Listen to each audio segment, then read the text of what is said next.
Governor, let's talk about a Huffington Post report. You had suggested last week when we were talking to you as you started to make movement in Iowa that the attacks would come. Well, yesterday they came, and you read that report, it's stunning. You have a letter from a young woman who says she was raped while her 3-year-old lay in bed next to her. She wrote you a letter. She begged you not to let this man out of prison, and you ignored her letter. And that's what we heard on the Huffington Post, and other people followed up on that. Is that the truth? Did that happen? No, it is not. And you know, Joe, let's first of all look at the source. The Huffington Post, one of the most left-wing blogs in the blogosphere.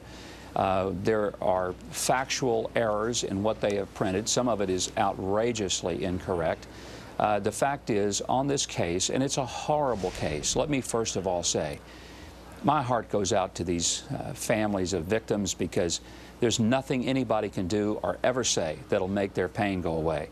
The only thing that I think is just despicable is to use their grief and pain as a political weapon. And what a sad state of affairs it is in this country when we exploit people's pain for political purposes. That's what's happening. My role in that case was that I actually denied commutation.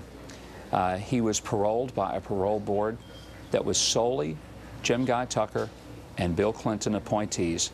He was made parole eligible by Bill Clinton and by Jim Guy Tucker in 1992, 4 years before I became governor. And the Huffington Post just doesn't want to give the whole story of what was going on.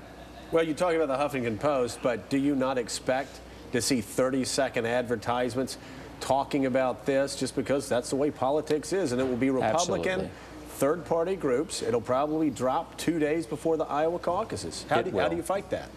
Well, you fight it by just hoping that people will do a little research on their own. You fight it also by believing that a lot of people are so sick of this kind of politics, where a candidate can't present his own platform, can't talk about what he would do for America, only wants to talk about what's wrong with the other candidate.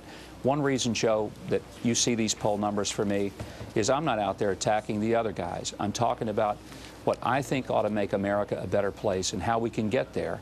And if I spent my time telling you what's wrong with Mitt Romney's religion or what's wrong with Fred Thompson, then the question would be, why would people vote for me? All I'm doing is asking them not to vote for somebody else. That's a demolition derby. That's not an election. And I'm not interested in disabling the other Republicans. I'm interested in leading this country and giving it the kind of positive leadership that I think people are hungry for, and I don't care what party they're in.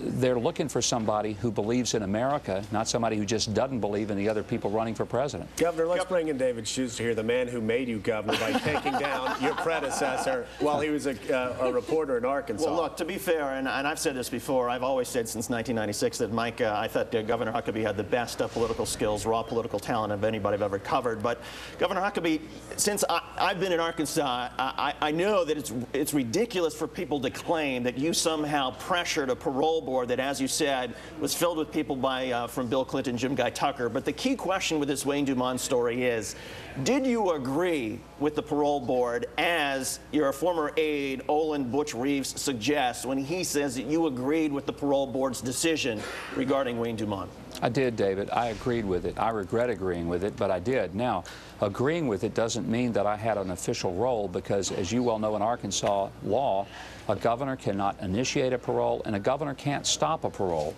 That's the sole domain of the parole board.